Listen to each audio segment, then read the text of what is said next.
excited for opening night? Does Coach get butterflies or nerves at all on opening night? I don't know, maybe a little, anxiety. Not the unknown. Going into a season, it's all starts fresh. So yeah.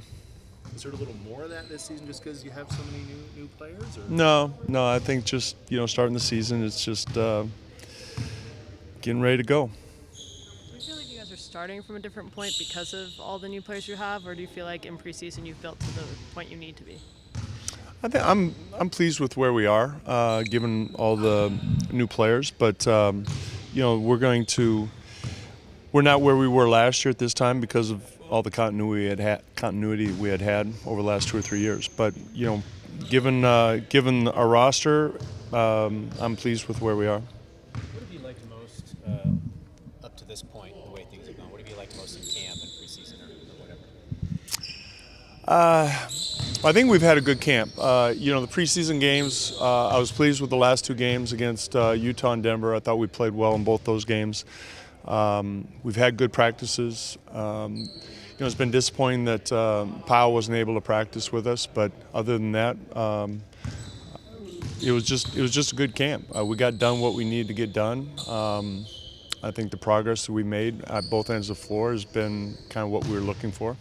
Damian labeled Scal his MVP camp. What? As a MVP? MVP? Yeah. I've said it a few times. He's really had a good camp, and because Powell has been out, he's going to have an opportunity to get on the floor because he's earned it. He's played well. He and Zach have paired up together. You've seen that in some preseason games. I think he's been probably a little bit more aggressive, more competitive in his nature, which it's been good. Everybody ready to go except Powell and Nurk? Yes. How do you feel like the team's come together defensively? Obviously, that was something you pointed to, wanting to be a top 10 defensive team. Oh, we'll find out. I thought defensively we were decent against Utah. Denver was okay. Obviously, the Phoenix game we gave up too many threes. So I think it's kind of hard to evaluate at this stage. Also, different teams pose different problems. I mean, Denver is one thing, Sacramento's going to be another, Dallas is going to be another. So we'll see how we adapt to each team. With the talent level on defense, do you feel like you could have one of the better defensive teams in the league, though? I think with our big guys, we'll have a deterrent in the paint. I think that's historically that's been a good indicator of good defense. We'll be challenged on the perimeter because there's so many good perimeter players in this league, but because of Zach and Hassan and Scal and Powell when he comes back, we have the ability to affect shots in the paint. So if we can limit threes, I think that bodes well.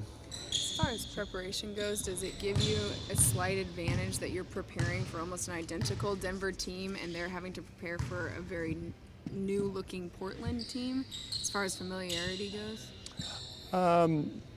In a way, I'm not going to – I don't know how much, even though the roster's changed, I don't know how much we've changed as a team per se at this stage of the season. But certainly with the continuity that they've had, I don't know how much they'll change. So the thing I have to be aware of is that only half the team was in that Denver series for us. So even though it's for Dame and CJ and the coaches and Zach, the guys who played in that series, Rodney, there's that familiarity. But for everybody else, it's still pretty new. So you feel like you have to almost prepare half the guys differently than the other half? No, it's just not you can't take anything for granted. Just, you have to start assuming that you're starting from zero with everybody. I think you said last week you were hoping to use this practice time. One thing you want to do is get some sets in for Mario at the point forward. Is that something that we should expect to see in the season? I think that's going to continue. I don't want to overload them with new things, but yeah, that's going to be part of our offense. Coach, what do you remember, or what stands out the most to you about CJ in Game 7 last year? CJ's Game 7? Well, two things: the big shots and the chase down block. I mean, those were two of the bigger plays of the game. But in particular, those would be the two things.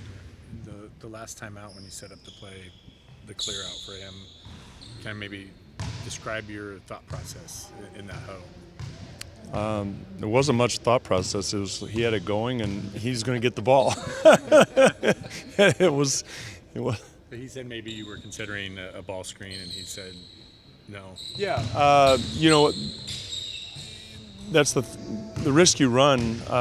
You want Dame or CJ to have the ball, and the risk is that if you run a ball screen, that they can trap it, and then sometimes that works out, sometimes not. And if a guy has a matchup that you like or at least you have a good feeling that they're going to get a quality shot off. And historically, they are a heavy trapping team, correct? Well, against us, they have been. And I would say more so in the playoffs. Teams have, when they have a chance to really prepare for one team, you going back to New Orleans and then Denver and things like that. I think there's more of that in the playoffs than the regular season. I asked Dame and CJ, are you sick of playing this Denver team at this point, since you've seen them so many times over the last few months? Not really. I mean, the two preseason games were, the first one, Jokic didn't play and our guys didn't play that much, and then the last game, Dame and CJ didn't play. So, in some ways, it's been a kind of makes our preparation for game one a little bit easier because we've kind of seen each other, but it made it probably easier for both teams. I know you've always understood and realized just how good CJ is. Do you see that Game 7, though, as a kind of a defining moment for him? It could be. We'll see how those defining moments usually are defined in the future. So as of now, yeah. But I'm sure that he in particular will look back on that game. But I don't know. It's probably an iconic game for him, but I don't know if it's necessarily a turning point for him. What do you have to be mindful of guarding Jokic? Everything. His shooting, his passing, his driving. He draws fouls. Getting him out. He's effective in the paint. I mean, he's one of those guys that he's a very willing passer, and if you try and get the ball out of his hands, he'll make you pay for that. But I mean, those are the things. His offensive rebounding, he's long. He's a load in the paint where he's hard to move. So it's a little bit of everything.